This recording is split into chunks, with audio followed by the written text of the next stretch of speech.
Okay, today I want to talk about, I'm going to go back into chapter 8 and talk a little about categorical syllogisms. I want to talk about conversion, obversion, and contraposition. I don't think I originally signed it, but I think I will assign it. So I have assigned it now, and I'll tell you in announcements. But let me take a statement like, take all S or P. And let's say this statement, it's either true or false. I'll assume it's true, okay? I'll give you truth value. So let's say it's true. Every statement has when they're in a categorical form, you can take the converse of the statement, the obverse, or the contrapositive. So we can take the converse of the statement, so I'll write converse. The converse of a statement is simple. You just switch the terms, the letters. So the converse of all S or P is all P or S. Okay, that's the converse. The converse of no S or P. Let's take the original statement, no S or P. The converse is going to be no P or S. So this is a converse. You just switch the terms. Take some S or P. The converse is some P or S. Oh, yeah. I'll just over here. Some P or S.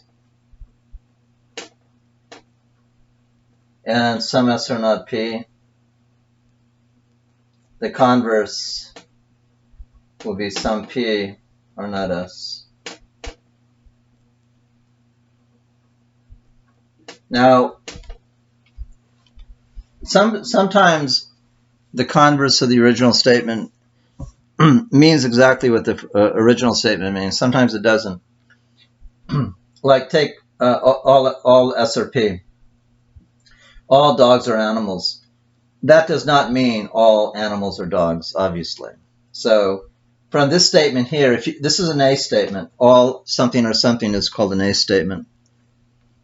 So the converse of an A statement, if you're talking about the converse, it doesn't work for A statements. It means the converse of an A statement doesn't mean what the original A statement means. But take no S or P, no cats or dogs.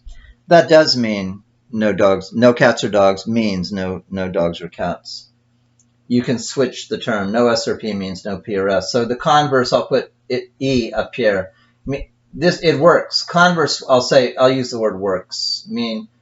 So it works for E statements, meaning when I say it works, I mean the statements mean the same thing. It also works for some S or P, so I statements also. This is an E statement. Anytime you say no something or something, it's an E statement. Some something or something is an I statement. Some animals or cats means the same thing as some cats or animals. If one is true, the other has to be true.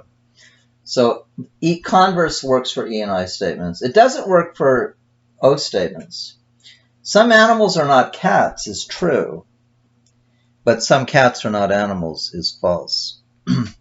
So when I say it works, what I mean is that they have the same truth value. If one is true, the other is true. If one is false, the other is false.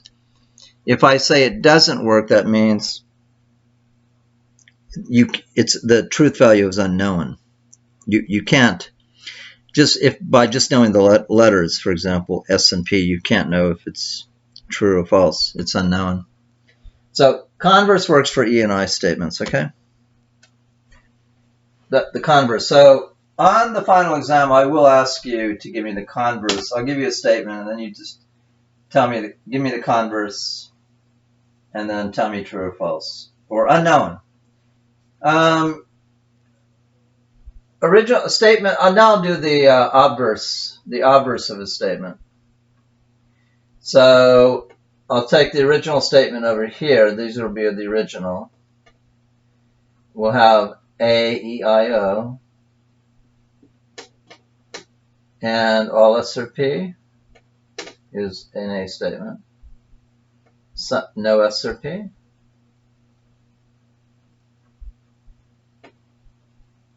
some S or P is I. And O statements are some S or not P.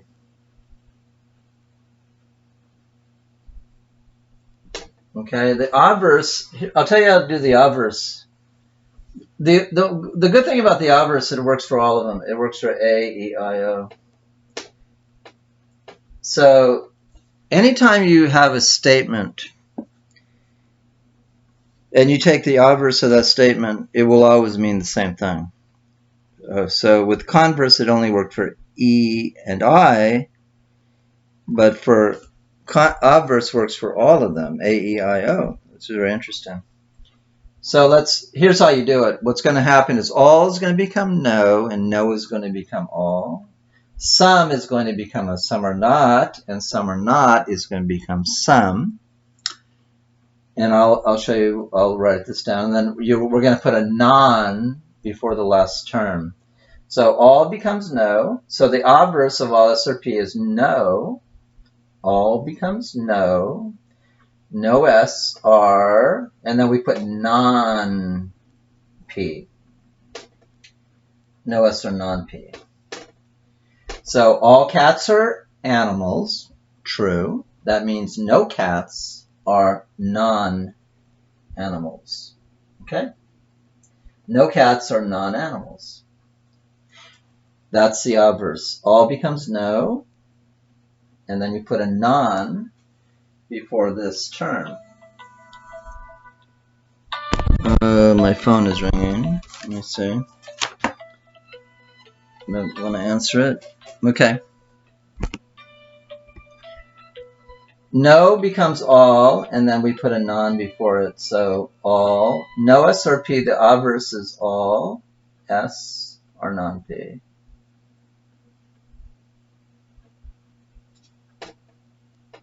No cats or dogs is the same as all cats are non-dogs, right? Mean the same thing. Let's do I statement. Obverse of the I is going to become some or S or P is going to become some S or not.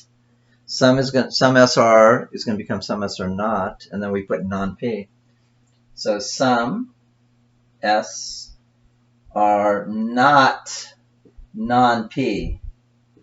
So some animals are cats is the same thing as saying some animals are not non-cats. The two nots, not and non, they cancel out.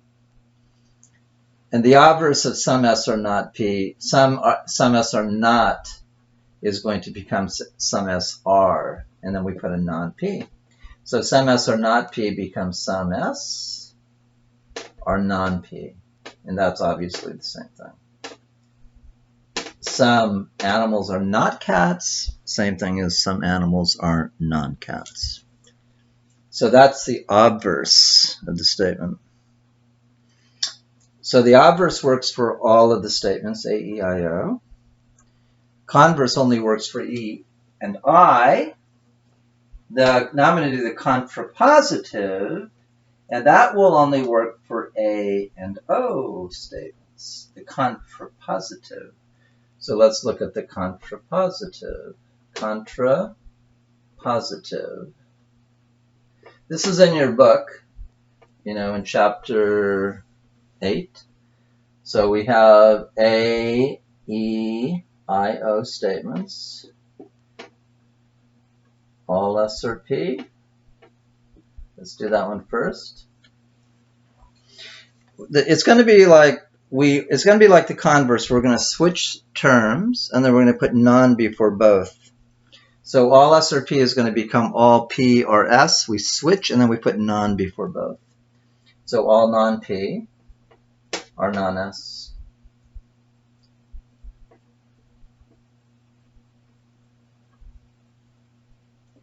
That's the contrapositive. And actually, that does mean exactly what that means.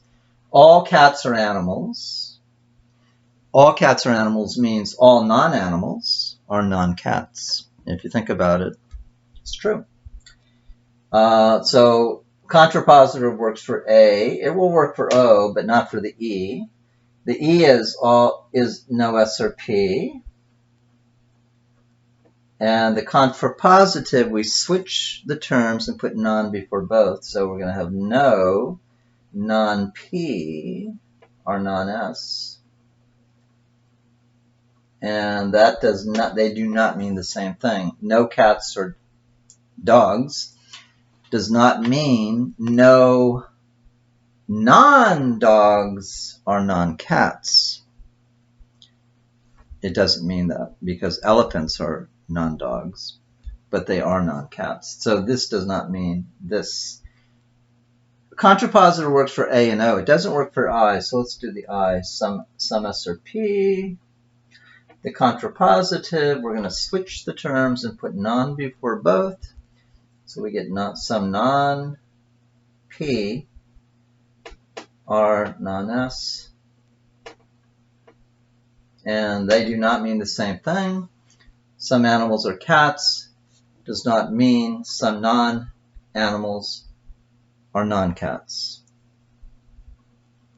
If you think about that, a non-animal, this eraser is a non-animal, but it's a non-cat. Some cats are animals does not mean some non-animals are non-cats. Some non-animals, actually, take the eraser. Let me say. Anyway, some non-animals. This is a non-animal, but it is a non-cat. Well, that is the same thing. Some S are P, some non-P. Right now, I can't think of an example. Let's say some S are P, some cats are. Let's do this one. Some animals are cats. Some non-cats are non-animals. Oh, that's not going to work. Some cars are red.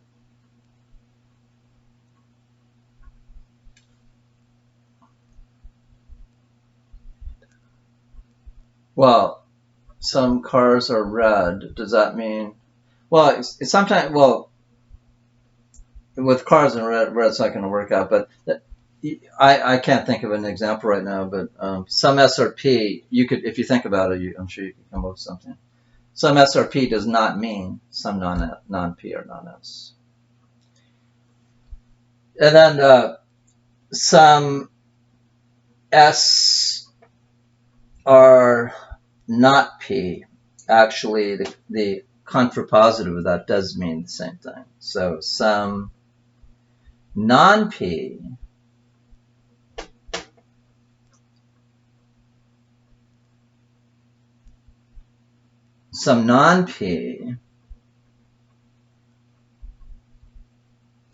are not non-S. And they do mean the same thing. Okay, so that's, you could think of your own examples. And if you look in the book will give examples. So I will ask on the final, there will be one question on conversion, obversion, contraposition. Okay, so the obverse works for all of them. Converse just for E and I, and contrapositive for A and O. So that's all I'm going to do for this one. Okay.